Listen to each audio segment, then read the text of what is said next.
Thank you for joining us, this special online program hosted by the Merowitz Center, and my name is Laura Bryant. Our guide today is Elana Kaplan, former St. Louisan and museum educator and lecturer for the Met.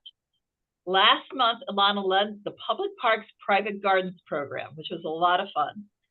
Today, she's celebrating American art with an online tour, and next month, she will be back for the final segment of our special three-part summer series, a breathtaking overview of Van Gogh's Cypresses.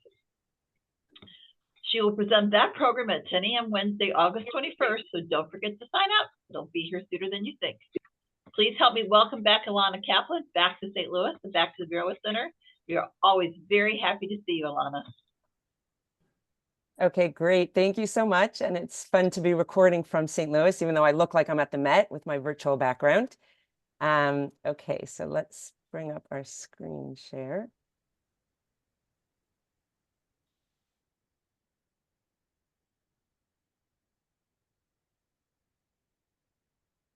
Okay, great. So we're going to be looking at paintings from the American Wing today. And anyone who's been with me over the past few years, we've done a couple of subjects in the American Wing. We did stained glass windows one time, decorative arts, and we did famous American paintings.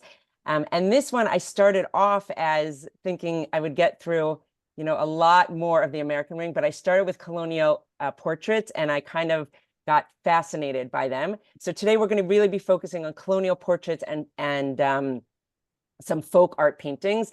And hopefully it'll whet your appetite, and maybe we'll do, explore more of the American Wing on a future program. But these are really amazing paintings. And first, we're just going to start with a little bit about background of the American Wing. So the Met, which we're looking at now, was established in 1870. And ever since its establishment, it's acquired important examples of American art. They opened an American Wing in 1924, which started off just with the domestic arts of the 17th through the early 19th centuries. And then, so that was 100 years ago where they started that. And then in 1980, they added a whole area with painting and sculpture galleries, this courtyard, the Engelhard Courtyard, which is an outdoor courtyard. And they redid the galleries in 2012. So today, the American Wing's ever-evolving collection has some 20,000 works of art, including works African-American art, Euro-American, Latin American, and Native American. So it's a wide-ranging collection. And the collection ranges from colonial to early modern periods. It includes painting, sculpture, works on paper, decorative arts like furniture, textiles, ceramics, glass, silver, metalwork, jewelry, basketry, and embroidery. So it's a huge collection, an amazing collection. And as I said, we're going to be focusing today on colonial portraiture at the beginning. So just a little bit of a background of colonial portraiture. In the late 18th and early 19th century, artists primarily painted either portraits, history paintings, and some landscapes. And portraiture remained a very popular type of painting throughout the colonial period, as we'll see. Both the northern and southern colonial elite looked to portraiture as an art form, embodying the ambitious ideals and tastes of a very wealthy society. So, and of course, we know that it was mostly, wealthy people who had these portraits because it costs a lot of money to commission an artist to make a portrait. And both the sitters and the artists very consciously constructed the portraits and how they wanted to be remembered by future generations. So as you're looking at the portraits, and we'll point these things out, you'll see how people wanted to be, either how they wanted themselves to be remembered, how they wanted their children to be remembered. It was very, very much planned out. And in the portraits, you'll see they projected the sitters' personal qualities such as prudence or leadership, strength. The portraits project people's accomplishments, whether they were military, professional, or intellectual. And they also portray people's social positions, such as matriarch, landowner, or politician. And we'll see all of this as we're looking at the portraits. Now, access to portraits in colonial America and during the Republic's early years was limited. They were available to very few largely European colonists or immigrant Americans who could afford this very costly luxury, and also who had a home to place these paintings in, because as I will tell you, some of them are very, very large paintings. But gradually, as the economy grew, there was an entrepreneurial class of often self-trained portraitists, and they began to serve a growing middle class who also wanted to preserve their likeness for personal reasons, and also they wanted to record their family lineage for posterity. Okay, so with that background, we're going to look at our first portrait. And as I'm talking, take a look at these portraits and try and figure out, maybe a little bit about the person in the portrait based on what they're holding, based on the background, and I'll fill you in. But it's really interesting to try and discover these things as you're looking at the portrait. So this portrait was painted by an artist named Joseph Badger, and he painted his grandson in this portrait. His grandson is James Badger. Now, as you're looking at it, think about how old you think this child might be in the portrait. And I think you'll be surprised by the answer, but take a minute to think about it. And as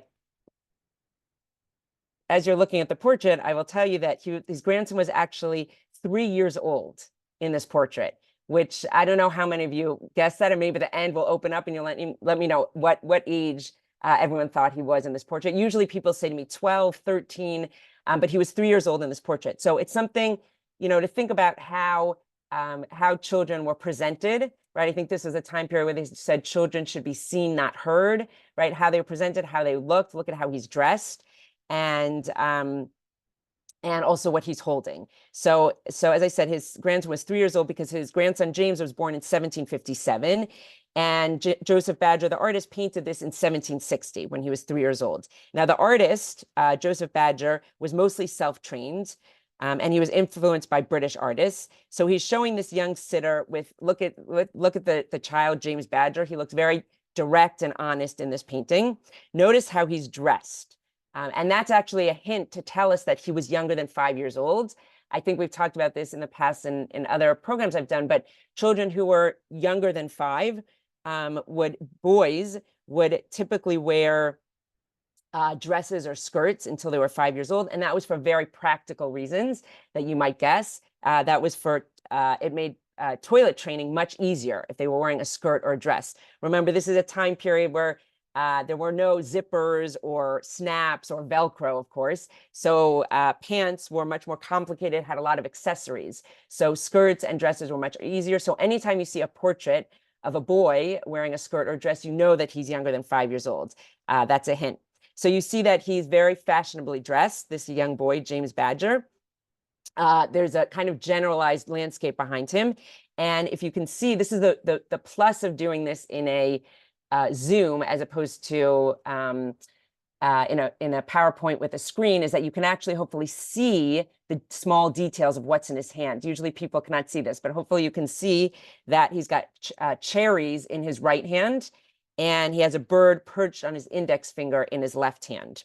So it was actually very common to show children with either animals or pets in their paintings. We'll see that in other portraits also. And the reason that they would show pets in a painting is that in the upper classes, they thought that children should be given pets to develop their own self-discipline. So children are often shown with pets or with animals in their paintings. So notice all the details of this. And as we learn all these things, when we see later portraits, you'll be able to figure out more, the age of the person in the painting or something a little bit about them. But right away, we can tell, he's from a very well-to-do family. Look at the clothing that he's wearing. And I love looking at these portraits to see, the fashion of the times, the materials. It's really the shoes. All the details are really quite amazing, even the buttons. So you really can spend time and notice all the amazing details in these paintings. Oh, and I didn't get a chance to tell you, I just want to go over the sizes of them. This one is 42.5 inches by 33 inches. So I'll tell you the sizes, so you'll even though they all look the same size on the PowerPoint, they are different sizes. Okay, our next two paintings that we have here are companion portraits. So often when artists did a portrait of a husband and a wife, they're called companion portraits. These two portraits were done by an artist named Joseph Blackburn, who was a British immigrant. He worked in the Boston area for only 9 years before he returned to England. A lot of the early portrait artists who would paint in America would often go back to England And so Blackburn, who was a British immigrant, only was working in Boston for about 9 years before he returned. But he did these two portraits when he was in America. And these are companion portraits. They're both about 50 inches by 40 inches. They're the same size, these portraits. So we have here on the left Samuel Cutts. And these portraits were painted between 1762 and 1763.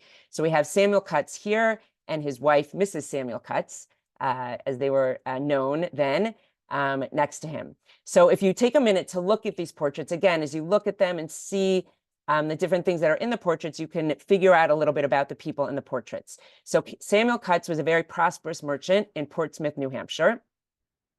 And his wife, whose name was Anna Holyoke, but in the portrait she's called Mrs. Samuel Cutts. She was from Boston. And this portrait is actually painted around the time of their marriage. Now, the artist who made it, Joseph Blackburn, painted these portraits, and then we think these are the last paintings that he made before he returned back to Britain.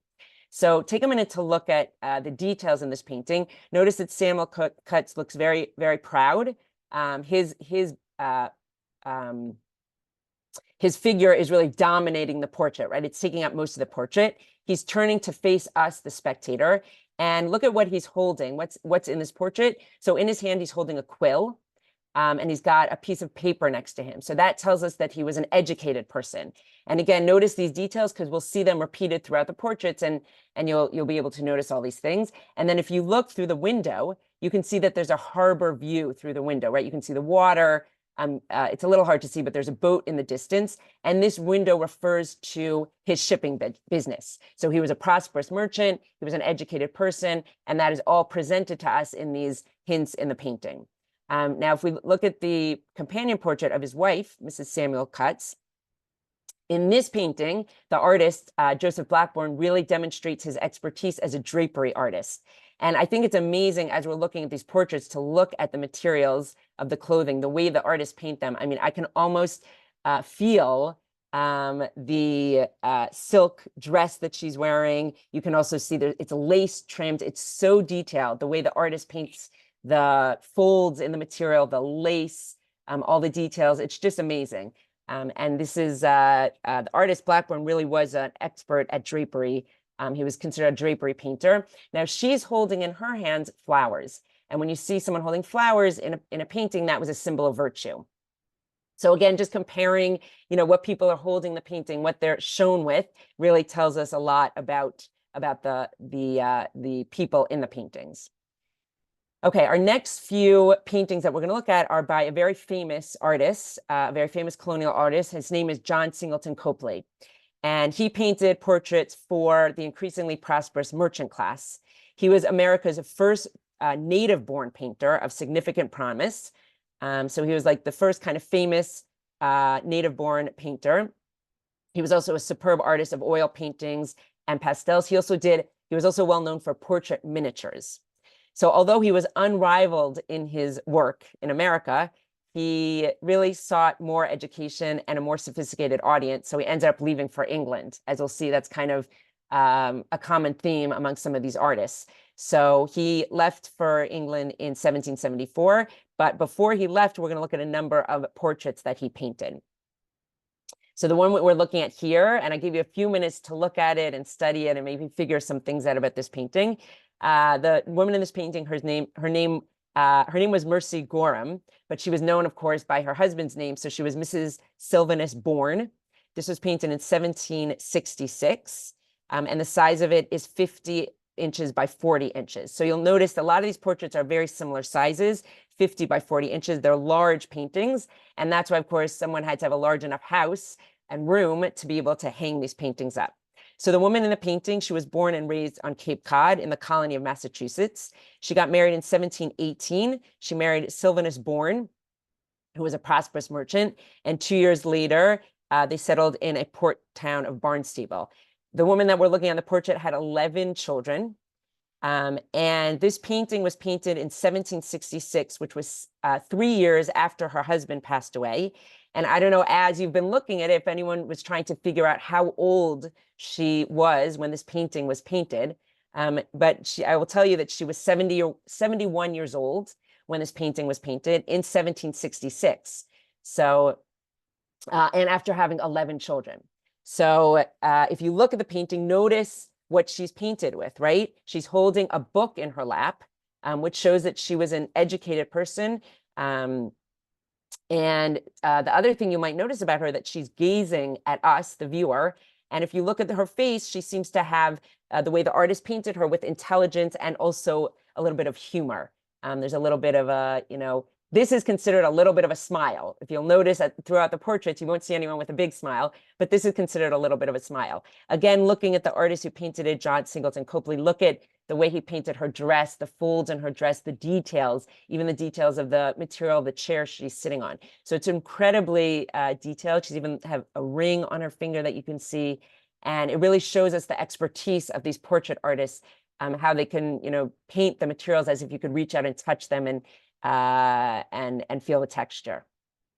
Okay, another portrait by John Singleton Copley. And by the way, as you're looking at them, I really wanted to show the range of portraits of ages of people that were painted, from children to older adults and men, women, young, old, really lots of different portraits. And again, remembering that this is how people wanted to be either remembered, or in the case of children, how parents wanted to present them. So here we have a painting of, her name is Hannah Fairweather, but of course she was known as Mrs. John Winthrop. She was married to John Winthrop. This was painted in 1773, the year before the artist John Singleton Copley left back to England. This portrait is a little bit smaller. It's 35.5 inches by 28 inches. And the woman we're looking at, Mrs. John Winthrop, she was actually married twice. She got married in 1756 to John Winthrop, which was about 18 years before this portrait was painted. Now, her husband was a professor of math and natural history at Harvard University. He was also a noted astronomer. And she and her husband were renowned for their success in cultivating rare fruit.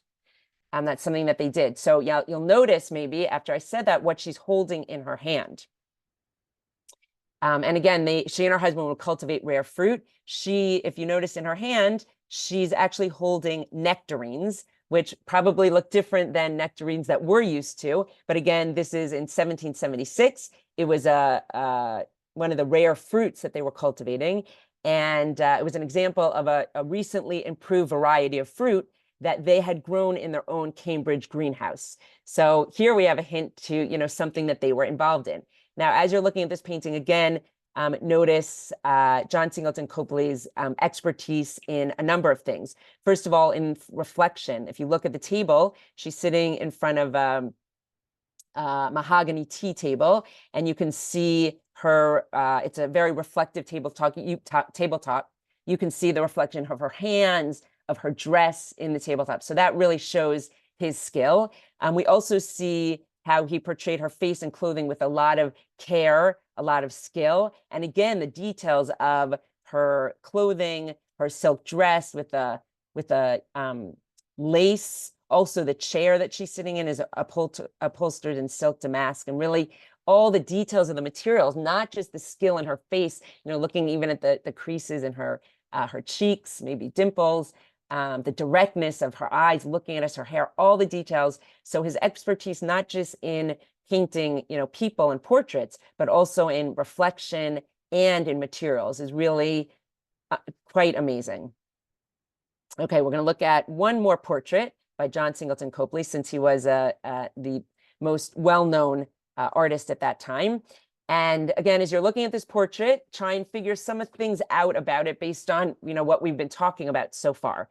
So here we have a portrait of a boy named Daniel Crommelin Verplanck, painted in 1771, again, while John Singleton Copley was still in America. The size of it is 49.5 inches by 40 inches. A little bit of background about the boy in the painting. And as I'm talking, look at different details that you notice, and we can figure out different things about him. So Daniel Crommelin Verplanck, he was born in New York.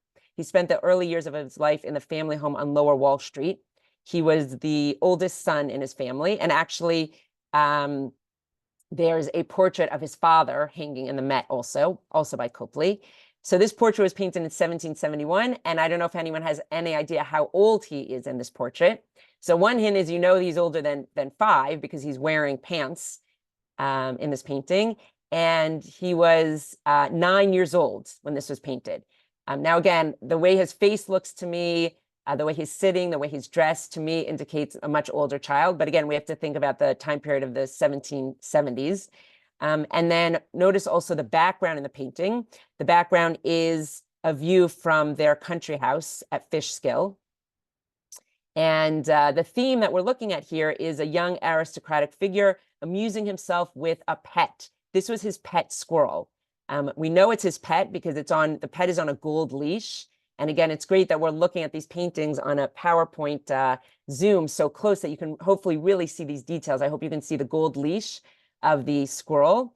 And you can also notice the animal is clutching the white stocking legs of the boy, right? So you can actually see the claws of the squirrel holding on to young Daniel's leg. It's really unbelievable, the details of even of these exquisite little claws, the details of the squirrel's, tail, everything so detailed in this painting. Now, it's interesting that his pet is clutching onto his leg, and the young boy is still sitting very poised, looking very right out at the viewer, and very poised for a 9-year-old. Which is quite amazing, and also thinking about the time period in 1771. I'm sure a child today cannot sit like this if a squirrel was climbing up his leg. Okay, so again, notice that he's shown with a pet. And again, in the 18th century, it was thought among the upper classes that children should be given pets to develop their own self-discipline. So children really, a lot of children had pets at that time, and they're shown in a lot of paintings of the children. And showing him with a squirrel also shows that he was a person of aristocratic breeding. So this was painted in Copley's very best colonial style, noted for its keen perception and clarity. Now, a little bit of a background of this young man that we see here. He ended up going to Columbia College, which was formerly King's College. He married the daughter of the president of Columbia College. They had 2 children. When she died, he remarried another woman and had 7 children. So he ended up having 9 children altogether. His family lived on Wall Street, and he actually ended up going into politics. He represented Dutchess County in Congress from 1803 until 1809. So a little bit of interesting background showing how he had this aristocratic breeding, and then he ended up being in Congress. Okay, so although John Singleton Copley is most known for his portraits, there's one painting that he's very well known for, a very famous painting that you might have seen before, because there are many versions of this painting in museums throughout the United States. And this painting is called Watson and the Shark. This painting actually was painted after he returned to London.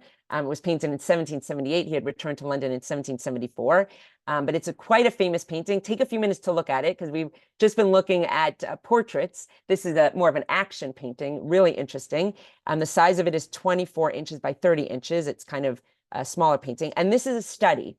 He painted many, many studies for Watson and the Shark.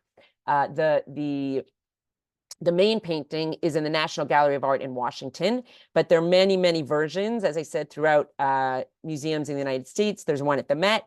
There's one at the Detroit Institute of Arts. There's one at the Museum of Fine Arts in Boston. And this is really an iconic painting. When it was shown at the Royal Academy in 1778, it generated quite a sensation, as I'm sure you can imagine. And partly that was because of their very grisly subject matter.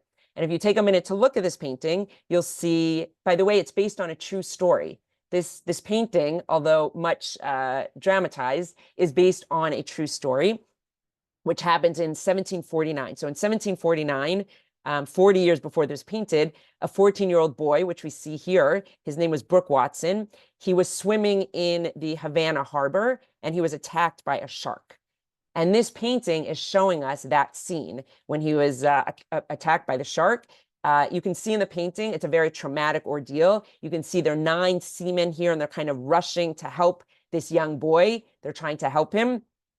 And you can also notice, again, this detail, which is hard to see when you're far away from the painting, but you might notice there's some red in the water. The bloody water proves that the shark has already attacked him. And in fact, we know from the historical story that he was attacked and the shark cut off his right foot, but he did end up surviving. Now, as you look at this painting and notice the drama of the painting, you can see that the rescuers have very anxious expressions on their faces. But they're not only concerned about this young boy who's fallen in, but they're always also worried about their own danger, right? Look at the boat they're in, that's a shark. They're worried about their own, growing danger also. And the interesting thing about this painting is I think it's like time stands still in this painting. We're looking at this scene. We don't know what's going to happen next. I told you what was going to happen next, but you don't know what's going to happen next. There's a lot of drama, and it's kind of time. It's frozen in time. You know how they're reaching out. You can imagine how this would look if it were animated and in a movie. And this frozen in time aspect allows us to ponder what Watson's fate was. So miraculously, he was saved from almost certain death. And he ended up going on to become a successful British merchant and a politician. He went on to become the Lord Mayor of London, and his name is Brooke Watson. And again, this all happened when he was 14 years old. Now, interestingly, Copley, who had never visited the Caribbean, but he wanted his painting to be very accurate, he looked at maps and he looked at prints of Cuba in order to paint the Havana Harbor and make it really very realistic. So it's really such an amazing painting, very dramatic, but also, placing us in the Havana Harbor. And this is really Copley's dramatic depiction of an ordinary man in the midst of an extraordinary event, right? Just this Brooke Watson, a young 14-year-old, was swimming, got attacked, so this happened. And this showing this drama and this unresolved peril in the Atlantic world really changed British American history painting. To paint these kind of dramatic history paintings. Okay, so before we move on to our next topic, which is going to be the American Revolution and the Young Republic, I just want to go into the Met just to show you some of these paintings, what they look like in the museum, so you can see the size and also how they're hung. So here we are at the entrance to the second floor of the American Wing. The decorative arts are back here. Here's an elevator. And then you walk into the second floor here. And right away, you'll see some of the portraits that we've been looking at together. So here in the corner, you see the one of the first portrait we were looking at of James Badger. Here you see the companion portraits of the cuts. And you'll notice that they are large portraits. A lot of them are the same size, large portraits, most of them about 50 by 40 inches. Let's see, in the next room that we go into, we have a couple more of the portraits that we were looking at. Here we have the one of Daniel Verplanck that we were looking at. And you'll notice next to that is some of the furniture, colonial furniture next to the colonial portraits. And here we have Mrs. Sylvanus Bourne. So this is what the portraits look like in the museum. Here we have Mrs. John Winthrop. And again, you can see them much clearer in when we look at the PowerPoint, but just to give you an idea of what they look like in the setting in the museum. And as you look around the room, you'll notice there are other portraits of children, different age people, and these are 2 rooms full of portraits. And we'll stop here to go to our next topic. Okay, so our next topic is the American Revolution and the Young Republic. And highlighting this theme, of course, are a number of iconic paintings of George Washington done by some of the most important portrait artists at that time.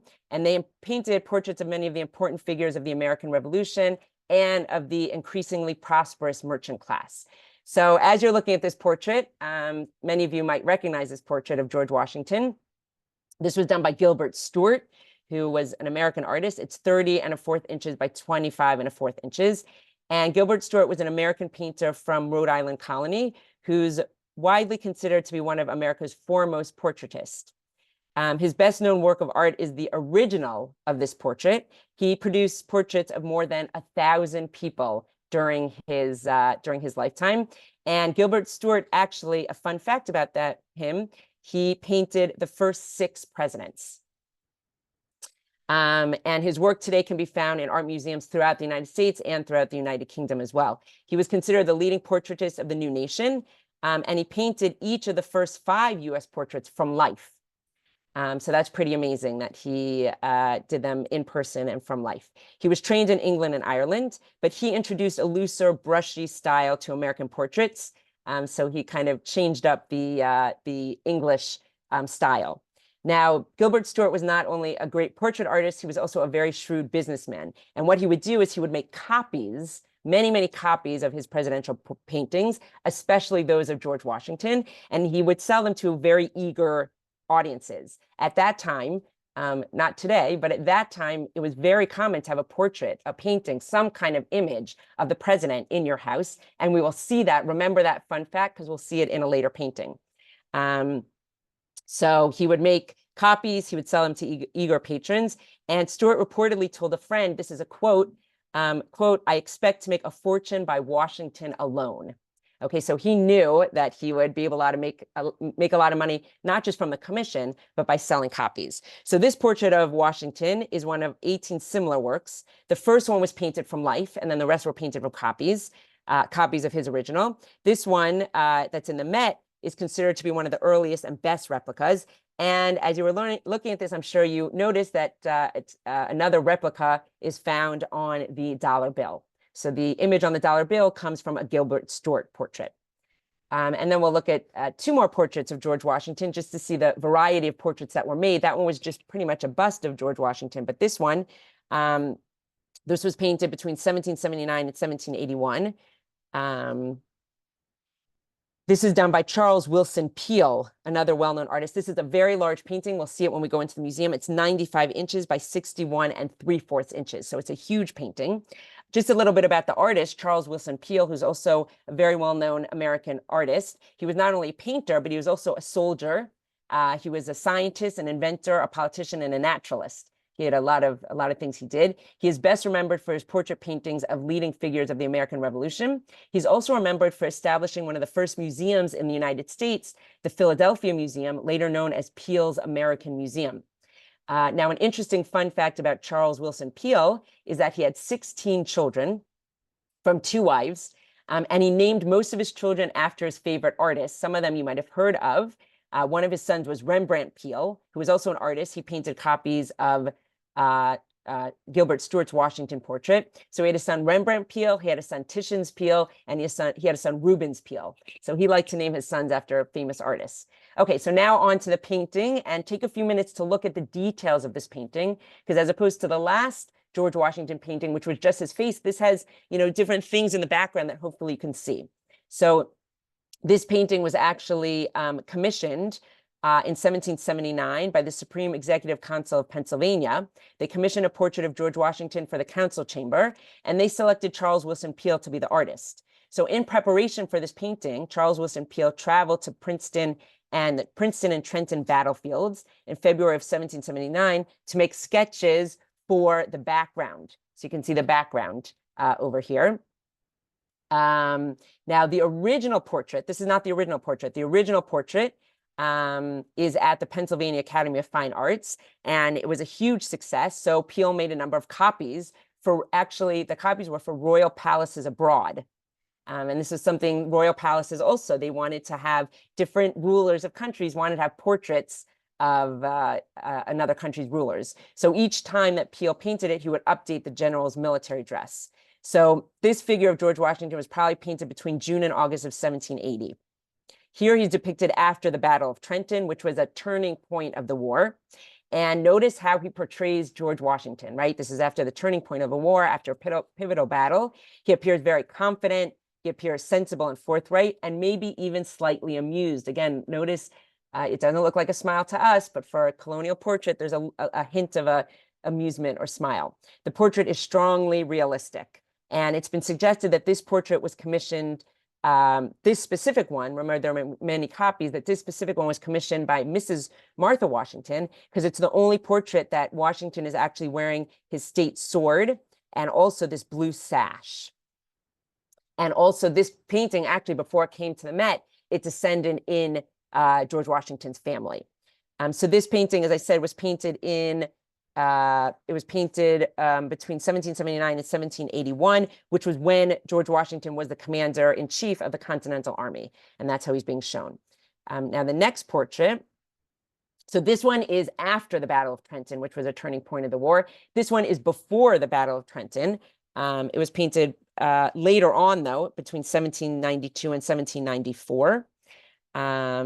and it was painted by John Trumbull, another well-known artist of the time period. This is a much smaller painting. It's 26.5 inches by 18.5 inches. Now, John Trumbull was an American artist of the early independence period. He's notable for his historical paintings of the American Revolutionary War, of which he was a veteran. So interesting, a number of these artists were themselves in the Revolutionary War, and he's been called, quote, the painter of the Revolution. So George Washington actually sat for John Trumbull for this painting. He sat for him in Philadelphia in 1792. And from that sitting, the artist created both a full-size canvas, which is right now in the Yale University Art Gallery, and this is a much smaller version, as I had said. So as we're looking at this painting, notice the difference between this painting and the last painting. This one is before the Battle of Trenton. The last painting was after the Battle of Trenton. Notice the difference in how George Washington looks, also the sizes of them. As I said, this is a much smaller painting. So this is the evening before the pivotal battle, and notice his gaze is kind of gazing upward. Maybe he's, thinking of his strategy against the vastly superior approaching army. And the significance of this moment is really highlighted by the dramatic sky. It looks like a very threatening sky, and also by this excitable horse. Look at this horse, it's kind of jumping up, has to be held in check by this soldier over here. And also, if you can see, there hints to the battle as well. You can see there's artillery here. There's some part of the army here with a flag. So of course, this was painted after, many years after the battle. So it even has hints to the battle in the painting. And then we have George Washington standing, looking upward, also looking very, stately and military. So we're going to look at one more portrait from this time period, not of George Washington, but some of you might recognize who this person is. And if you don't recognize him, he's a figure that's become very, very much, I guess, more well-known since the Broadway show came out about him. And of course, this is Alexander Hamilton. It was painted in 1792, also by John Trumbull, the same artist who painted the last painting. This one is quite large. It's 86.25 inches by 57.5 inches. Now, as we're looking at this portrait, I just wanted to tell a little bit of the background of Alexander Hamilton, which I think some of us are familiar with through history, and some of us are familiar with because of the Broadway show, which during COVID, they live streamed that people could see it. But as you're looking at this portrait and hearing about his early beginnings, I think it makes it even more interesting. So he was born in around 1755. So he was about 38 when this portrait was painted. He was born out of wedlock in a British colony in a small island in the Caribbean. And he had a very hard beginning. He was abandoned by his father. He and his mother moved to the nearby island of St. Croix, which was then a Danish colony with profitable sugar plantations. Then in 1768, when he was only 12 years old, his mother died. So at 12 years old, he was an orphan. And after his mother died, he worked as a clerk in accounting and shipping house. He quickly learned the fundamentals of finance and trade. And because of that, the fact that he was able to quickly learn and because of his intellect, he attracted the attention of the St. Croix elite, who raised funds to send him to New York City so he could get a formal education. So in 1773, he was sent to New York. He was 18 years old. He never returned to the West Indies, but his early exposure to its vast networks of transatlantic trade had a lasting impact on his political philosophy and on his career.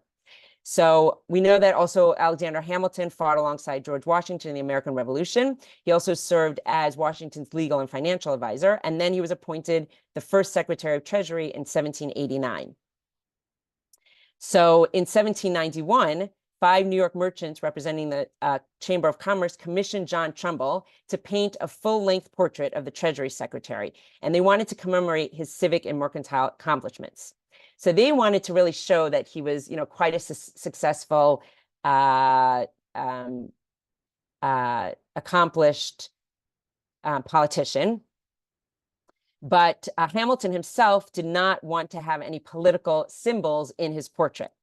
So Trumbull had to satisfy both the patrons and the sitter in this portrait.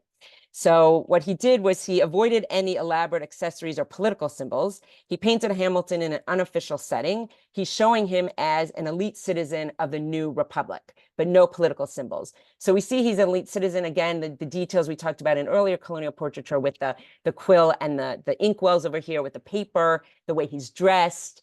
His cloak is, over this chair. So he definitely seems as an elite citizen of the new republic, but not shown as no political accessories or symbols in here. Okay, so before we go on to our next topic of Faces of the New Republic, we'll just jump into the museum so you can see some of these portraits in their setting.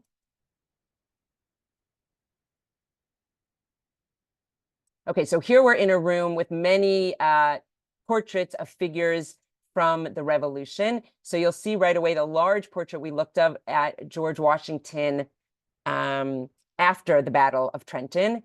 And then you'll notice, let's see, over here, the Gilbert Stuart portrait, which is much smaller. So you really now you can, even though I'm telling you the size, you can see that the Gilbert Stuart portrait is much smaller than this portrait, the large portrait of George Washington before the Battle of Trenton. And in this room are other portraits of military people, some of the military battles. So it's a room full of portraits from the American Revolution. Okay, so now we're going to go back to our PowerPoint and look at some of the portraits, faces of the New Republic. And the next three paintings we're going to look at are by an artist named Ralph Earl. Ralph Earl was the artist who was a descendant of Massachusetts farmers, and he himself was a highly trained portrait artist. He studied for 7 years in England, which most artists at that time did if they studied. Then he returned to the United States and became an itinerant artist in Connecticut and Vermont.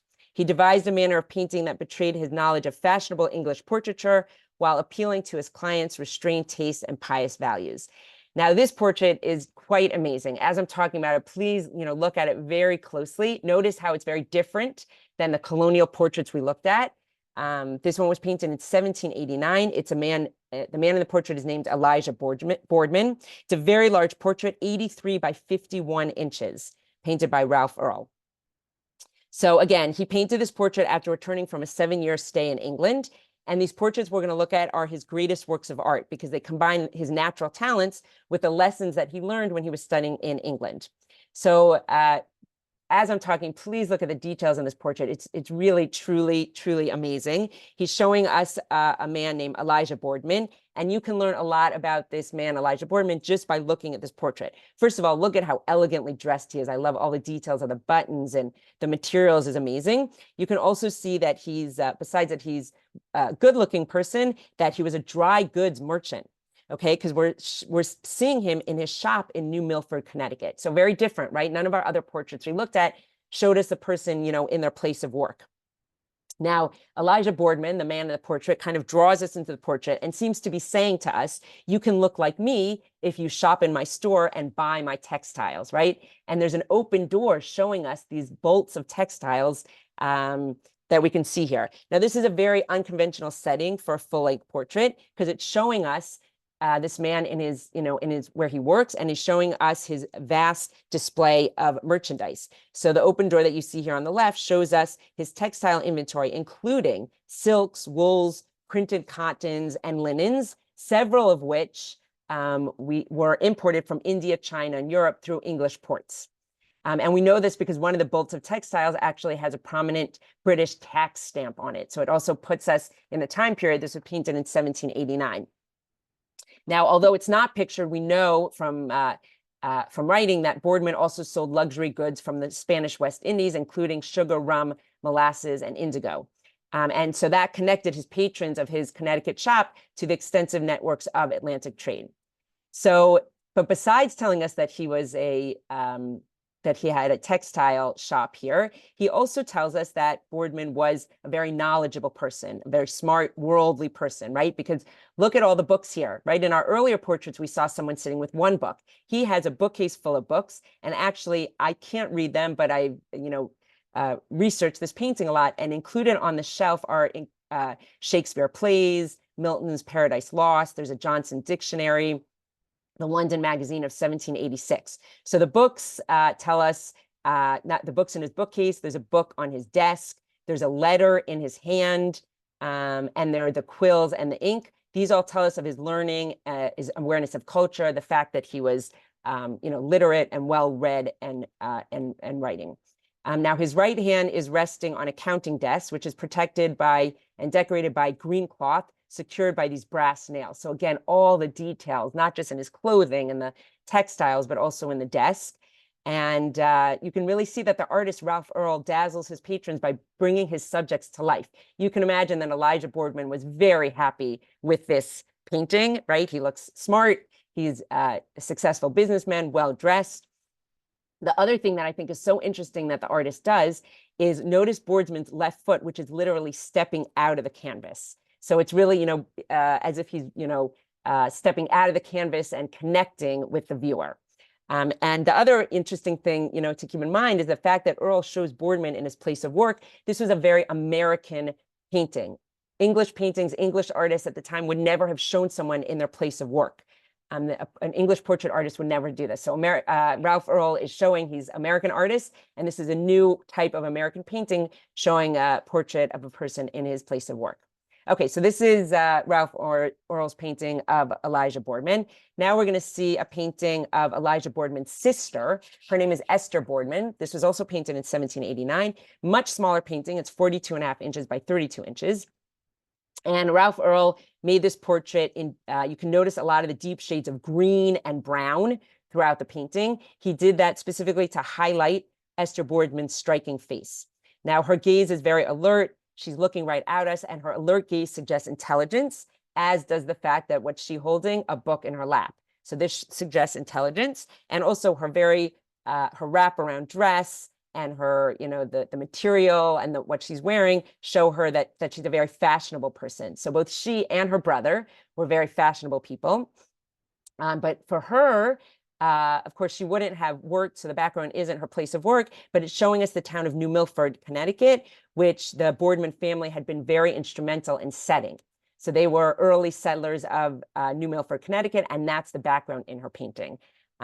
So again, amazingly detailed, the materials, the background, just we see Ralph Earl's success as a portrait artist. And one more portrait by Ralph Earl, which is a family portrait of Mrs. Noah Smith and her children. This was painted in 1798, and the size is 64 by 85 3/4 inches. So the earlier paintings we saw were done in Connecticut when Ralph Earl lived in Connecticut. But in 1798, he left his home in Connecticut. He traveled throughout New England in search of portrait commissions. So while he was in Vermont, he painted this painting, which he says was the most ambitious work of his career. It's a very large group portrait of Mrs. Smith and her 5 children. So, and again, Ralph Earl, who we had said had trained in England, adopted a simplified style to suit the taste of his rural patrons. So this portrait is quite grand and stylish, but notice the colors he uses. He uses a vivid palette of greens and reds. Look at all the greens and reds that you notice in the painting, the clothing, the curtain, the sofa, the carpet, a lot of greens and reds. And now, as I'm talking about the painting, look at each person is holding something or doing something that tells us a little bit about them and how the family wants them to be portrayed. So first we'll start with the mother, Mrs. Noah Smith. She's wearing a fashionable yet modest silk gown. She's embracing her youngest daughter in a maternal gesture. So she's shown very, maternal. And then we'll look at the 4 older children.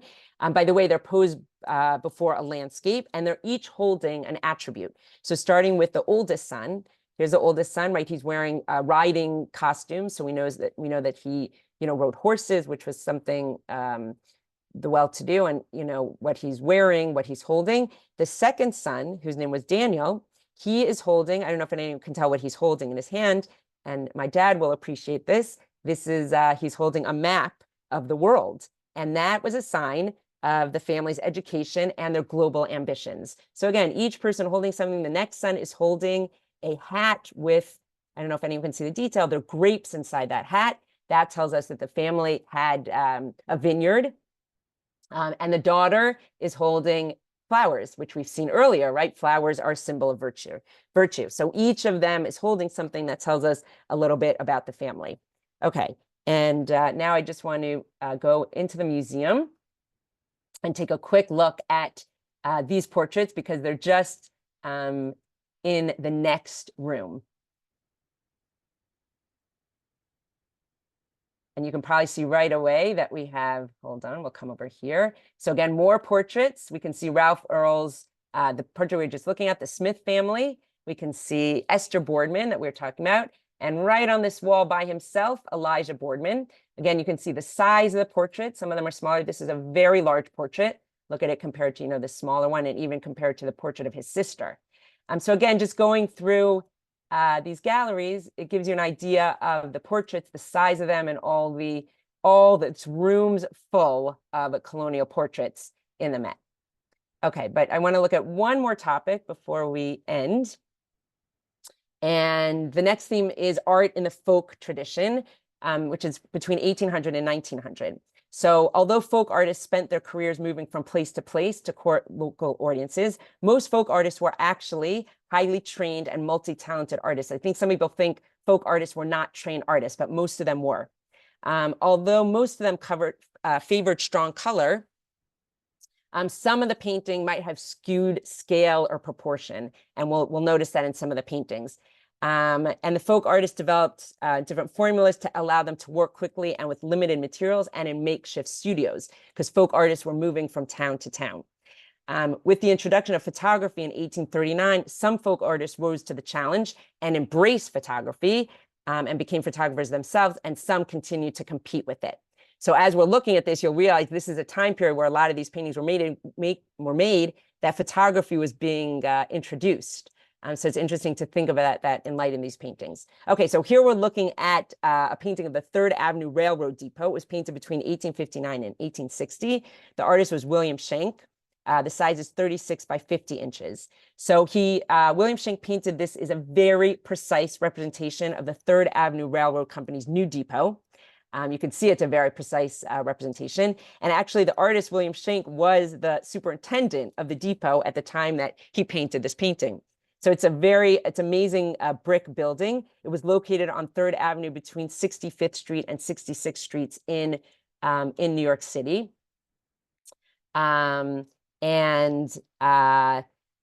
The building actually, it was completed in 1857, but unfortunately it was destroyed by fire just 4 years after it was completed. It was destroyed by fire in 1861.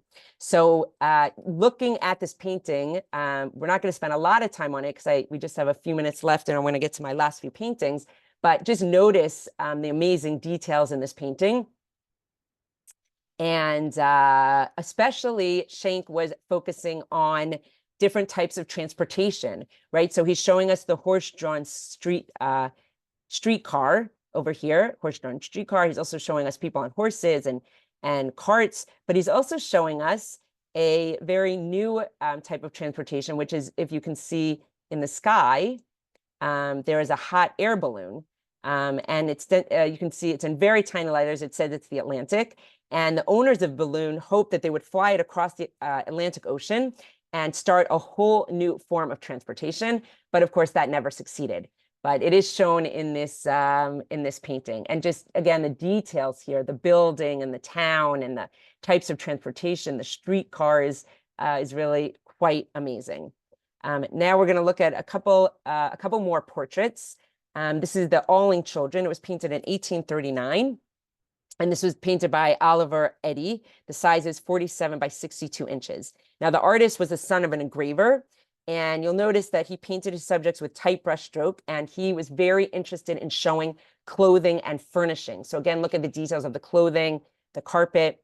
And here he's painting the 4 children of Stephen and Jane Alling. They lived in New Jersey. And the painting was actually commissioned because it was painted in commemoration of the death of their only son. And you might notice right away which child that is.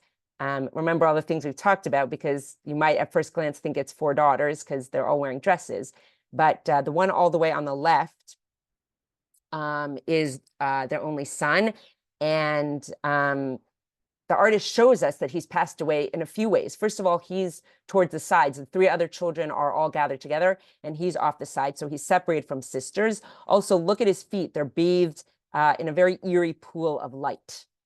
So both of those things, and the fact that he's holding a hammer and there's a nail down here, all these things are indication that he had passed away. So this painting and the next one that we're going to look at illustrate another reason for family portraits, and that was to remember and memorialize children who died young. So that was another reason for portraits. And unfortunately, in the 1800s, there was a very high childhood mortality rate. The mortality rate was for every 1,000 babies that were born in 1800, over 46% didn't make it to their 5th birthday. So a very high infant mortality rate. We know, I don't know exactly how old their son was when he died, but we know that he was younger than 5 because he's wearing a dress. And that unfortunately was very common. 46% of children didn't make it to their 5th birthday. Okay, so now we're going to look at another painting, which is a memorial painting to a child. And as I'm talking about it, you might be able to figure out which child they're memorializing. This is the painting of the Children of Nathan Starr. It was painted in 1835 by Ambrose Andrews. The size is 28 inches by 36.5 inches. Now, Andrews, the artist, was an itinerant portraitist. He painted the Children of Nathan Starr in Middleton, Connecticut. And here he went kind of beyond the traditional conversation piece of a portrait. He really offers an intimate view of the family. They're actually, I don't know if anyone figured this out, they're playing a game in the painting. They're playing an early form of badminton, which was called battledore and shuttlecock. And they're in a Greek revival parlor. So there's a lot of detail, right, compared to our last portrait, which is just the children. Here we have a lot of detail, both of their home, the game they're playing, and where they are. Look through the grand doorway, we can see a very meticulously rendered landscape of the town of Middleton and the port of the Connecticut River. So very detailed where we are. And what appears to be a private narrative, we have the youngest child in the portrait, which is the boy right in the middle. His name is Edward. Again, notice he's wearing a dress. He's the youngest child in this portrait. Look at what he's holding. He's holding a hoop in his right hand and a gaming stick in the left hand. But look, the gaming stick is pointed heavenward. He's also bathed in a pool of light, which we saw in the last painting, but he's bathed in a pool of light from the outdoors. And this was the artist's way to indicate to the viewer and the family that their son Edward had recently died. He had died in 1835, and that's the year that this portrait was painted. Again, it's a memorial, a beautiful memorial, and these paintings would have provided comfort to the families that lost their children. At this time period in the early 19th century, these itinerant portrait artists would travel across the United States, the northern United States, and they were often called upon to make a painting to memorialize the recently deceased. With the advent of photography, again, in the late 1830s, the early 1940s, the demand for such portraits waned, and the itinerant portrait artist gradually disappeared. Okay, our next painting is quite a famous painting, and it's called Just Moved. I'm sorry, it's called Peaceable Kingdom. Our next painting Just Moved. This is called Peaceable Kingdom. It was painted in 1830 to 1832 by Edward Hicks. So this is a very interesting painting, a very famous painting that many people might have seen or seen a version. It's small. It's 17 inches by 23 inches. And Edward Hicks, the artist, was a Quaker minister. He was also a self-trained artist, and he's best known for his Peaceable Kingdom paintings. There are 62 Peaceable Kingdom paintings. And as you're looking at it, you might see that it represents a messianic prophecy in the book of Isaiah. You can actually see it says Isaiah down here. It tells us exactly chapter that it's in. And the messianic prophecy is, this is in English, the quote, "The wolf also shall dwell with the lamb, and the leopard shall lie down with the kid, and the calf and the young lion and the fatling together, and the little child shall lead them." So this is a painting representing that messianic prophecy in Isaiah. Now, this is a very, again, detailed painting, and you might notice some interesting things about it. First, let's just point out these two children on the left. They're playing, this is a little hard to see, but they're actually playing with a snake, and they're unharmed by the snake. Now, remember that Hicks was a Quaker preacher, and he believed that humans should deny their worldly pleasures. Okay, so among Quaker painting, usually Quaker painting was very plain. It wasn't decorative. It wasn't very colorful. Quaker, not just painting, but also the way they lived, right, without a lot of color or decoration. And so paintings were really deemed a worldly interest. So Hicks had to mesh his interest as an artist and his, his desire to stay faithful to Quaker values of simplicity and plainness. So what did he do in order to be an artist and also a Quaker minister? Is he focused almost exclusively on the subject of the peaceable kingdom, which was a biblical subject and a messianic subject. And that's the way he was able to pursue his art without any guilt. He was a self-trained artist, and he painted all these animals from prints and zoological sources, not from seeing the originals. Now, during the 1820s, there was a severe rift within the Society of Friends, which was a Quaker religious society. So in this version of his painting, you'll notice that there's a split right over here. And that split in the earth represents the split between the Society of Friends, the Quaker religious society. And he's also showing us the desire for peace, that he hoped that his society would get back together. And you have, this menagerie of discordant beasts, and they're lying all in perfect harmony. So the hope, the desire to live in perfect harmony. So for Hicks, the lion and the ox, which we see over here, the lion and the ox were symbols of redemption. Now, as you're looking at this painting, you might have noticed that it lacks fluidity, as if the figures are kind of pasted on the surface of the painting. And also some of the scale is skewed. And again, remember that Hicks was a self-trained artist. But as we're looking at this painting, his Peaceable Kingdom paintings are really quintessentially the works of American folk art. Okay, so Laura, let me just ask you, I have a couple more paintings, but I know it is 11 o'clock. So do we want to end here and we can leave those paintings for a future topic, or do we want to go a few more minutes? I think we should probably end it because I think we've got several comments in the chat room, and I'm sure people have questions. Okay, great. I think what you said at the beginning of the program, which was, we can probably come back and do a more in-depth for the paintings that you haven't been able to include in this program. And we can plan that in the future. And I'm sure everyone will be very interested in hearing what else you have to say. Okay, that's great. I just want to go, we'll fast forward just for a minute because I referred to this and I don't want to forget. This is a painting we'll look at in the future. These are genre paintings, which I love. But just to notice that in this painting of this very simple family, that there is a portrait of George Washington on the mantle. So these were the copies that artists would have made and sold to people throughout. So just to maybe whet your appetite for a future talk on genre paintings from this time period. Okay, so with that, I'm going to take us off of the share screen so we can see each other and open up to any questions that people have.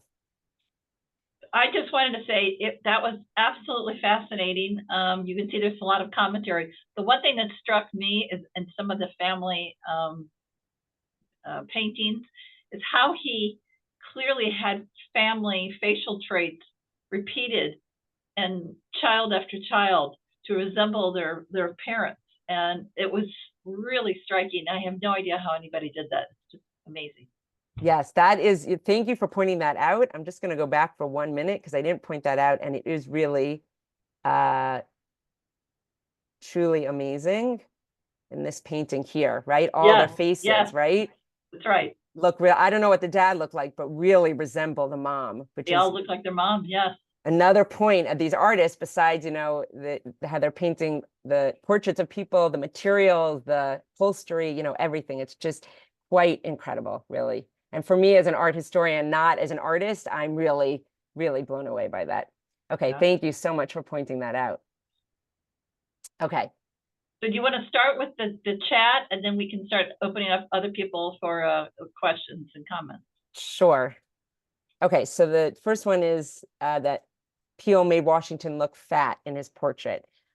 So it's interesting. I mean, he definitely, well, first of all, we know George Washington was very tall. He was a big person. So I don't know if he looked so fat or maybe broad, but he was definitely a big person. And I think also showing him like that, first of all, in that time period, they had different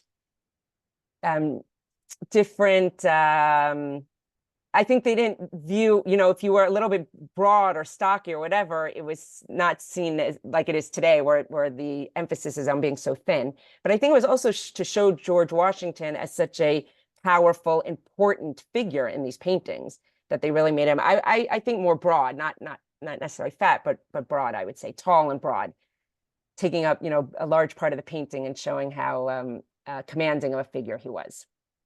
Okay, was there a similar interest in portraiture in the southern colonies? Okay, so interesting. These most of the artists were focusing on, as I had said at the beginning, at these artists of the Northeast. They were really doing portraits. They were the itinerant artists were in the Northeast, and the artists that were painting the portraits, and it was mostly focused on the Northeast. Many fewer portraits of southern characters. Okay, I think that's all the questions. Okay. The rest Does are comments. anybody else have any questions? You want to raise your hand or just make a comment? Okay, Sydney, I think I see your hand up. I was just interested. I think it was Ralph Earl's painting of the merchant was the interesting use, because he's shown in his shop, so there's no carpet, so he plays with shadow. I think he's showing you just how well versed he is in being able to show light and shadow, because there's a strong light coming in under both doors of the stockroom and the office. And in his family portrait, he's reminding you how affluent they are, because they've got factory woven carpet on the floor. So it would have been full, sort of wall-to-wall carpeting. Yeah. So it's really all the details in those paintings tells us so much about the artists. Right, with Ralph Earl, as you said, not only the portrait and the materials and the textiles, but even the light and shadow. So showing us both the artists and also learning a lot about the sitters themselves. And that was a lot about the portraits, not just about the people in the portraits, but the artists and their talent. Yeah. Thank you. Anyone else have any comments or questions? Okay, Elana, thank you again for just a marvelous presentation. It was just beautiful and so insightful. The details you pointed out, we definitely want more. So looking forward to next month's program, and thank you to your parents for joining us and hosting you. And we're so proud that you're from St. Louis, and just know that we really value our partnership and your friendship. Thank you. Thank you so much. Okay, everyone. See you next month. Thanks. Bye. Bye-bye.